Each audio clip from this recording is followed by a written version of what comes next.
It's that time of the month where, of the year, once again, where we see a lot of people taking to the roads to different parts of the country, whether it's to go visit family, go home, or on the holiday. And we noted that Namibia has been ranked first in the world in terms of a number of road death accidents per 100,000 residents in the world. I mean, that's a big spot. What has led to this, though? In actual fact, first and foremost, let me agree with you that the World Health Organization report also tells us that in terms of vehicles that are manufactured in the world, it's only 2% that are in Africa as a continent. So all others are, used somewhere else, but accidents are still high here in Namibia. Yeah. And looking at as to what maybe the lead cause of this is that research conducted indicates that probably it's the road infrastructure of Namibia, to which probably, in as much as we like to agree to say maybe, but there's so much more to disagree with this, because if you have to compare our road infrastructure in Namibia with somewhere else in Africa, ours ranked top in the world. But even there, where road infrastructure can compare with us, accidents are low compared to Namibia. Maybe we should look at driver attitude.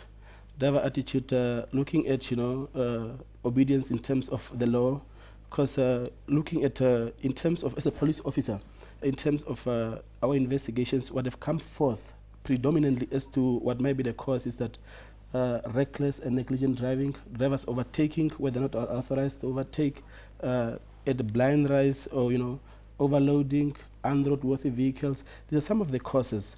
But the other cause that have also come forth is with regard to the implementation, the legal framework in terms of prevention, to say that probably it's not that the sanctions are not that much strict to serve as a deterrent. But looking at that, and what have been done so far, you look at 3 to 4 or 5 years back, in terms of sanctions for traffic law violations, it has been increased. You look at efforts that are being made by the government through the Namibian police force and other stakeholders.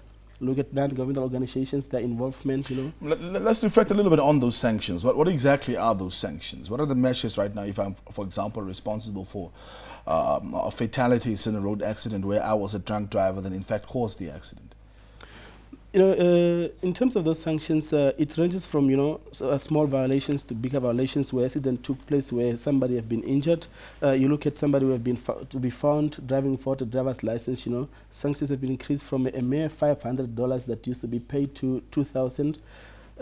Looking at somebody who's found to be driving at an excessive speed, sanctions have been increased to the extent that you can be locked up. You can be locked up, without being given a fine on the spot. So those are some of the sanctions that have come forth, probably to serve as a deterrent. But other than that, there are other efforts that have been made, that we have undertaken to educate the public, because we have moved away from an era where we look at long weekends, and surely maybe festive season as the time that we should go out full force to educate them, to take it as such that. Our public education campaigns run throughout the year. And what we also see in other countries, of course, is where there is a possible point system where, depending on how many times you have committed offenses, you can actually have your license revoked, etc. Talk to us around that. I mean, is this going to be the punishment measure that we're going to use by just giving fines, or are there other plans in the pipeline in terms of punitive measures against those that are breaking road and traffic regulations? In as far as our law is concerned here, it doesn't really make us provision for the pointers that you have made as points deductions and ultimately one losing his license as such. But what we have seen is that when somebody has been involved in an accident to the extent that he was so reckless, the court may order that his license be suspended.